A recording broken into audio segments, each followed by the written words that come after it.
Well, one young man returns to Winnipeg to take care of his mother, only to find a tour guide taking care of her in his stead.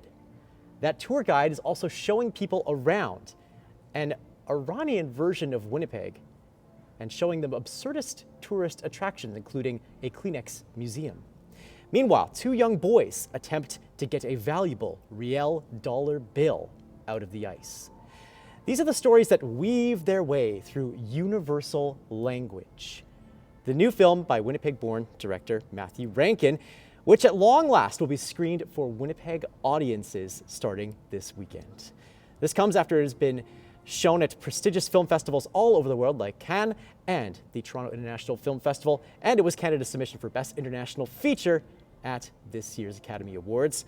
The film's first official night is here at the Centre-Culturel Franco-Manitobain, where it was moved to after popular demand out of the Dave Barber Cinematheque in the Exchange District. And that's where I'm standing right now with director and star of Universal Language, Matthew Rankin. Thank you so much for taking the time. Yeah, lovely to be here with you. So how does it feel finally showing this movie to Winnipeg audiences after having it shown all over the world? It feels great. It's a movie that I really made kind of for my friends. I thought, we made it really just as a exercise in amusing each other, and a lot of the jokes in the movie are just sort of things I thought my friends would find funny, and I feel like Winnipeggers watching it will understand more than anyone else. So it's really fun. I'm so excited to share it. Is that experience of like having all these sort of Winnipeg jokes and references? I know there's Burton Cummings makes an appearance at the end. You've got the Rod Peeler benches. You've got the Nutty Club in there as well. Is that experience at all like nerve-wracking to see if like Winnipeg audiences are going to like go along for the ride, or is this going to be a night of pure joy? Honestly, I think it's a slam dunk, Nolan. I think, I feel like, Winnipeggers have become very accustomed to seeing their city through the prism of Christmas movies. Yeah. I think Winnipeg produces something like 40,000 Christmas movies per year, something like that. Yeah. So this is Winnipeg in all of its irony, in all of its pathology, in all of its yearning for love.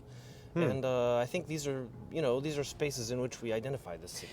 Yeah, you might be hard-pressed to find Iranian cinema references in Hallmark films. Not to knock it, but that is just probably the reality that we're in. How did you first become acquainted with Iranian cinema in the first place?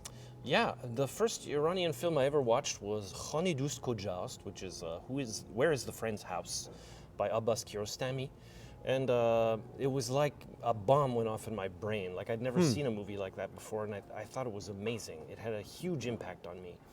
And I became really focused on Iranian cinema. I went really deep learning about it, and I had this sort of ambition to go to Iran and study with the great Iranian masters of cinema. That was my dream as a very naive young man. Yeah.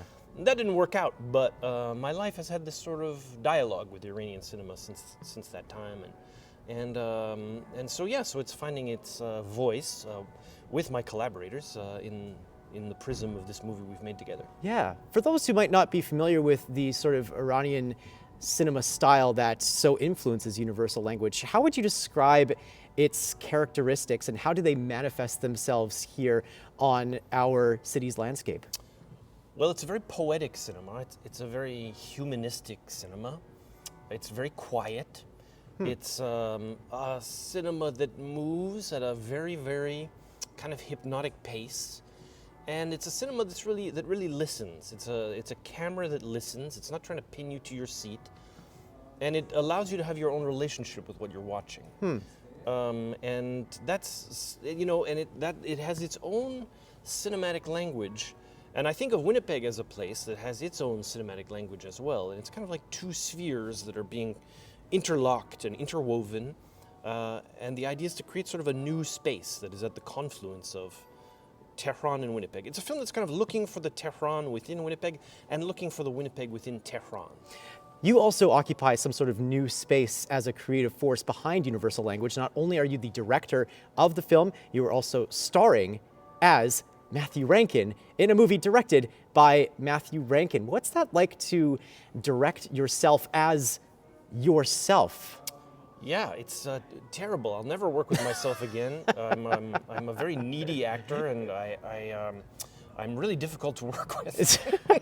Yeah, I mean, having sort of the director in the movie playing a version of themselves is kind of a trope of many of the Iranian poetic films that this movie is referencing. It's a cinema that has a very kind of metaphysical conceit to it, and makes a lot of space for the artifice of filmmaking itself. The idea that, you know, when we make a film, it's a simulacrum, and it involves a very well-engineered system of lies in order to create something which seems like it's true. You know, you have a person playing another person, a space playing another space. Even sometimes the day pretends to be night, you know?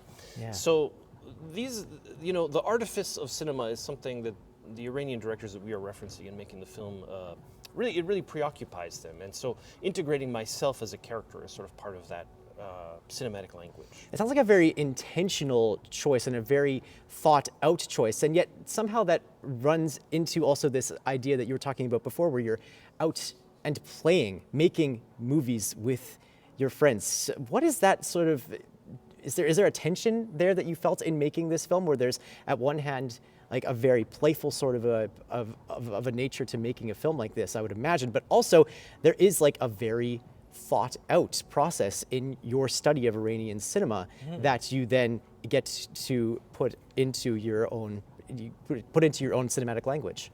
Yeah, well, it's about synthesis, and I think that's what I think about. You know, directing a film is all about is creating a synthesis. It's not about wearing a Napoleon hat and issuing edicts and trying to, you know, be a hotshot. It's about collaborating and making a synthesis out of a very enormous amount of information, and that's something that I do with a whole group of people. With this movie, the idea was to create a brain, you know, this sort of Quebeco-Irano-Winnipeg brain, and that brain can think by itself, and it's bigger than all of us as individuals, and we are there to serve the brain. The director is there as a point of synthesis, but the director is serving the brain. And I feel like when you calibrate that really well and you make the film, especially, you know, as we made it, I mean, this is made by a great big family of people who really know each other very well and are very close to each other. And I think when you make a film in that way, it really comes to life. When you use that brain and you operate in this synthesis, do you notice as Matthew Rankin, the character, or how do you notice as that character that you are interacting with Winnipeg? Is it different than how you interact with Winnipeg as Matthew Rankin, the person, and how different does that look? Well, yeah, that's interesting. I mean, of course, there's a big difference between a film and the real world, of course. But I would say that making a film is a way of relating to the world, you know, and you know, certainly I have a lot of feelings that are kind of mediating this piece.